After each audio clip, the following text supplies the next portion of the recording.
Hello, so in this video I'm going to show you how to change the tailpiece and fit a modern tailpiece with 4 adjusters, the Ultra. This is the most popular tailpiece with 4 tuners. Very simple to fit, just a couple of little points worth noting along the way. So I'm going to fit that tailpiece to this instrument, changing the traditional wooden tailpiece for the one with the 4 fine tuners. So let's just open the box.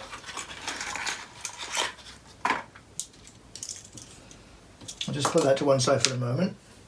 Now, of course, when you're doing this job, you're going to be taking all 4 strings off the instrument. So there's just a couple of things to be aware of in that. Clearly, you want to be able to make sure that it goes back exactly as it was. The bridge in the right place is the most important thing, and of course that the sound post doesn't fall down when the strings are off.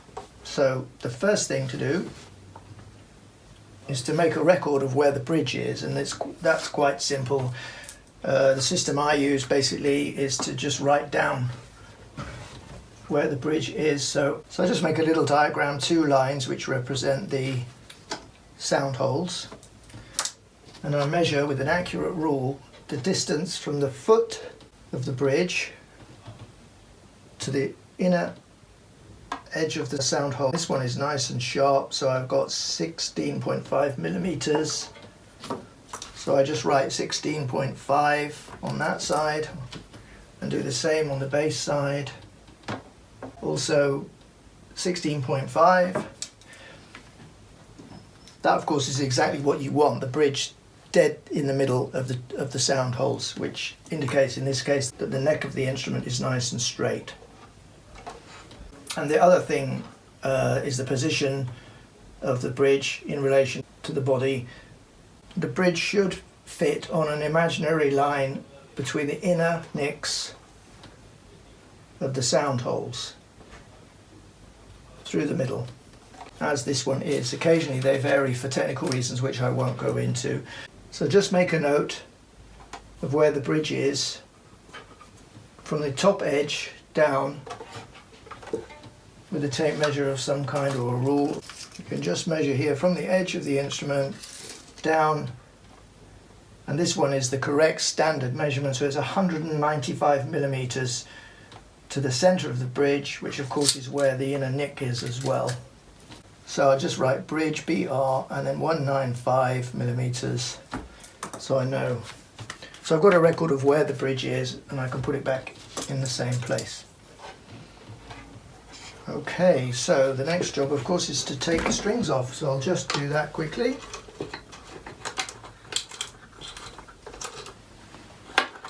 Take the bridge. Okay, so now of course all 4 strings are off and there's no pressure on the sound post. Now if the sound post is not fitted tightly enough, the slightest squeeze on the sides of the instrument can make it fall down. The best thing is just to, under no circumstances, pick the instrument up even like that, because you can, even without realizing it, you can slightly exert pressure and the front and the back of the instrument will part and the sound post can fall down. So just handle it carefully. Right, so let's have a look at the tailpiece. So these tailpieces come for some strange reason with the adjusters wound all the way down. So the first thing is to release the adjusters completely. If you don't do this, then you won't have much range of tuning. You'll wind the adjusters down very quickly. They need to be right at the top when you fit the tailpiece. Okay, so underneath the tailpiece it's very clear. You've got the 2 holes that the nylon tail loop goes into. So just take 1 nut off, feed the loop through the hole,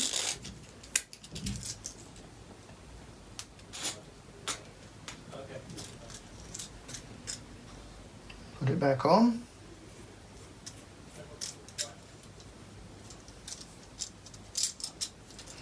Now, for 9 out of 10 full-size violins, you will need to screw these nuts right the way down to the end, to make the loop the shortest. So I'm going to do that straight off and then see how it goes.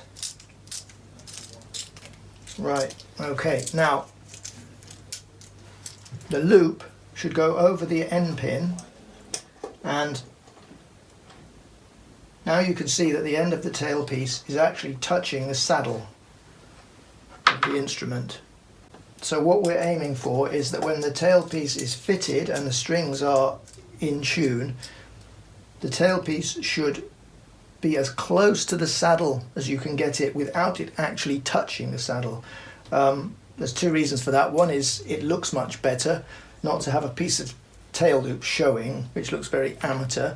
But the other reason is that when you do that, then the tailpiece will be in the correct position relative to the bridge.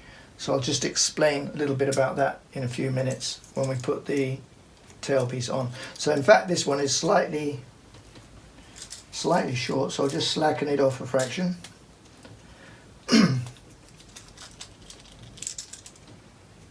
Okay, now the thing to bear in mind with these tail loops, these particular ones, they're nylon and they do stretch a little bit initially.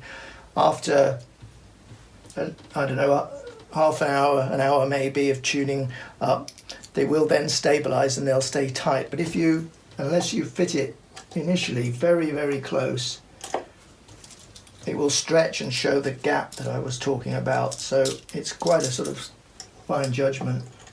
So this one is actually touching, but if I squeeze the loop, I can see that it's clearing the saddle in actual fact. So I'm going to make that one, strange as it may seem, I'm going to make this loop just a fraction shorter still.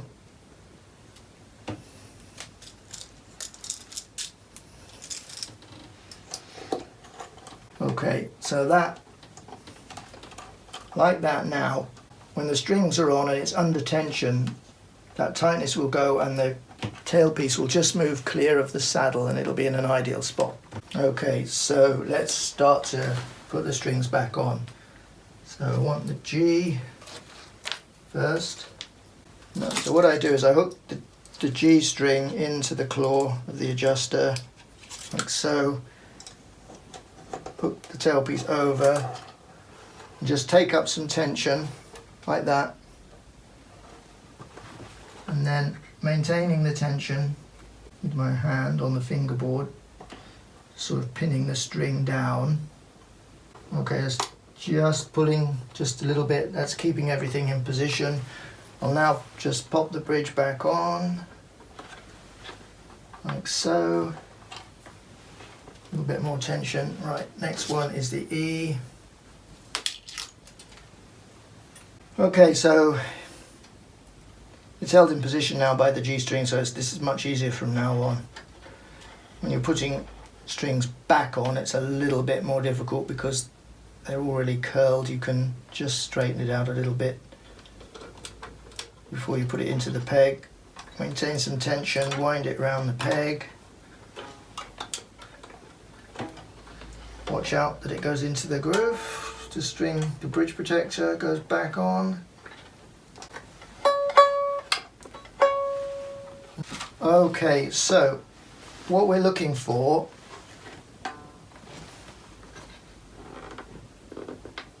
is a basic measurement between the back of the bridge and the point at which the string comes out of the claw of the adjuster. That should be between 55 and 58 millimeters. That's the standard measurement.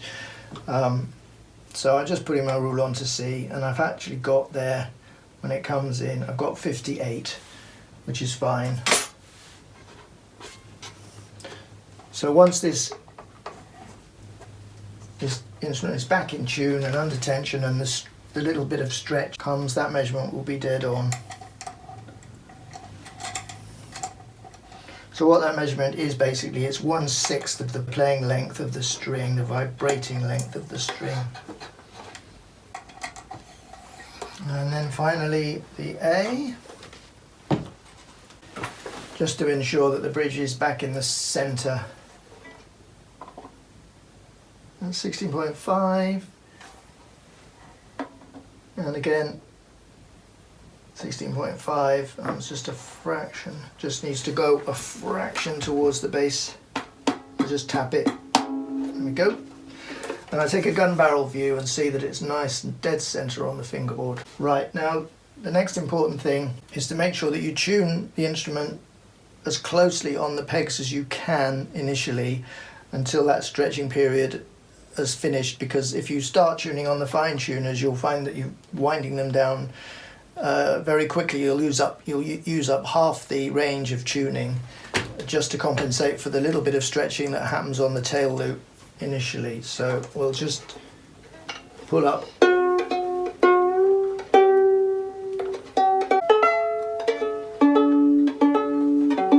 Now, if you're fitting new strings at the same time, of course the strings will also stretch, so this is going to take a little while for everything to stabilize. The final job in the initial fitting is just to take up some slack on these adjusters, because at the moment they're loose and they'll rattle. So you just wind them down till you can feel the tension, just each one.